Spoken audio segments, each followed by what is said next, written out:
আসসালামু আলাইকুম ভিউয়ার্স। আজকে আম্মু রান্না করবে কাতলা মাছের পেটির কষা। তো পেটির কষা রান্না করার জন্য প্রথমে একটি ডেকচি নিয়ে নিবে, সেখানে দিয়ে দিবে তেল। তেলগুলো গরম হয়ে আসলে দিয়ে দিবে বেশ কিছু পরিমাণ পেঁয়াজ কুচি। পেঁয়াজ কুচি একটু বেশি দিলে খেতে বেশি মজা হয়, তাই আম্মু একটু বেশি করে দিয়ে দিল আর কি। পেঁয়াজগুলো হালকা ভাজা ভাজা হয়ে আসলে সেখানে দিয়ে দিবে বেশ কিছু পরিমাণ মরিচ বাটা। একটু ঝাল ঝাল করে রান্না করবে, তাই আম্মু মরিচ একটু বেশি করেই দিল। মরিচগুলোকে ভালো করে নেড়েচেড়ে একদম কষিয়ে নিচ্ছিল, যাতে মরিচ পেঁয়াজ সব কিছুর কাঁচা গন্ধ দূর হয়ে যায়। তারপর এখানে দিয়ে দিল সামান্য পরিমাণ লবণ।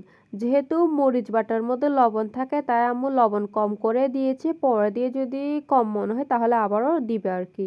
এগুলোকে ভালো করে তেলের সাথে কষিয়ে নিল। তারপর দিয়ে দিল পানি। পানি অল্প করে দিছে, কেননা ঝোল একদম অল্প করে রাখবে, তাই আম্মু পানি কম করে দিছে। আপনারা যদি ঝোল বেশি চান তাহলে কিন্তু পানি একটু বেশি করে দিবেন। কিছুক্ষণ পর ঝোলের মধ্যে বলক চলে আসলে সেখানে দিয়ে দিবে কয়েকটা গোটা কাঁচামরিচ, আর সাথে দিয়ে দিবে মাছের পেটি পিসগুলো। আপনারা চাইলে এমনি পিস দিয়েও রান্না করতে পারেন, তবে আজকে আম্মু সবগুলোই পেটি পিস ব্যবহার করেছে।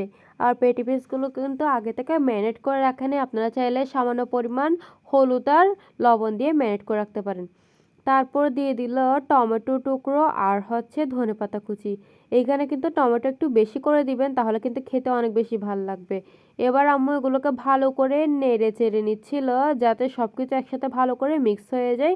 তারপর চুলা ফ্লেমটা একদম লো করে ঢাকনা দিয়ে দিবে। যেহেতু পানি কম আছে তাই পুড়ে যেতে পারে, তাই আম্মু চুলা ফ্লেমটা ছোট করে দিচ্ছে।